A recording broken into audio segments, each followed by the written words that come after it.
عرش پہ. کہاں؟ عرش پہ. اس دنیا میں سب سے اونچی جگہ کیا ہے؟ عرش. اور نبی کی جوتیاں کہاں تھیں؟ عرش پہ. اس کا مطلب نبی کی جوتیاں اوپر تھیں، عرش و فرش نیچے تھے. نبی کی جوتیاں اوپر تھیں، ملک فلک نیچے تھے. نبی کی جوتیاں اوپر تھیں، خلد عدن نیچے تھے. نبی کی جوتیاں اوپر تھیں، سلسبیل کوثر نیچے تھے.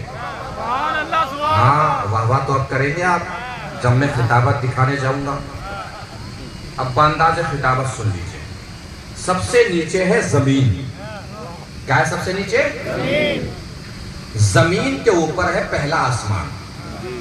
زمین اور پہلے آسمان کے درمیان 500 سال کے سفر کا فاصلہ ہے.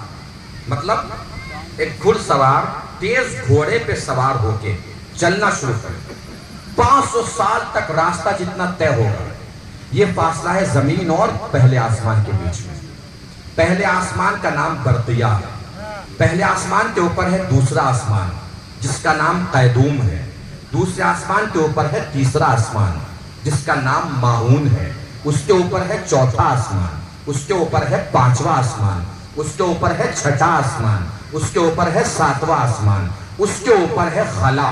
خلا کے اوپر ہے بادل جس کا رنگ ہے سرمئی، جس کی لمبائی چوڑائی اتنی ہے جتنی زمین سے ساتواں آسمان. اس سرمئی کلر کے بادل کے اوپر جنت الماوا ہے. جنت الماوا کے اوپر سدرۃ المنتہا ہے. سدرۃ المنتہا کے اوپر حجاب حمد ہے. حجاب حمد کے اوپر حجاب رفعت ہے.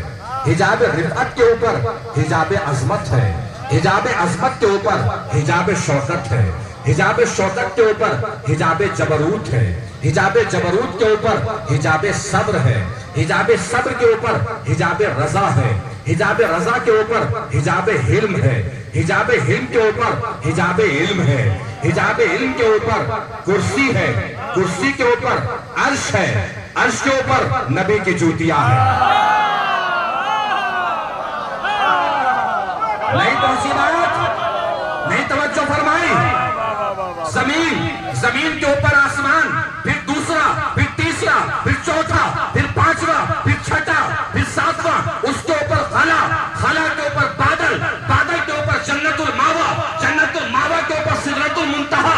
سدرۃ المنتہا کے اوپر حجاب حمد، پھر حجاب رفعت، پھر حجاب عظمت، پھر حجاب شوکت، پھر حجاب جبروت، پھر حجاب صبر، پھر حجاب رضا، پھر حجاب حیا، پھر حجاب حلم، پھر حجاب علم. اس کے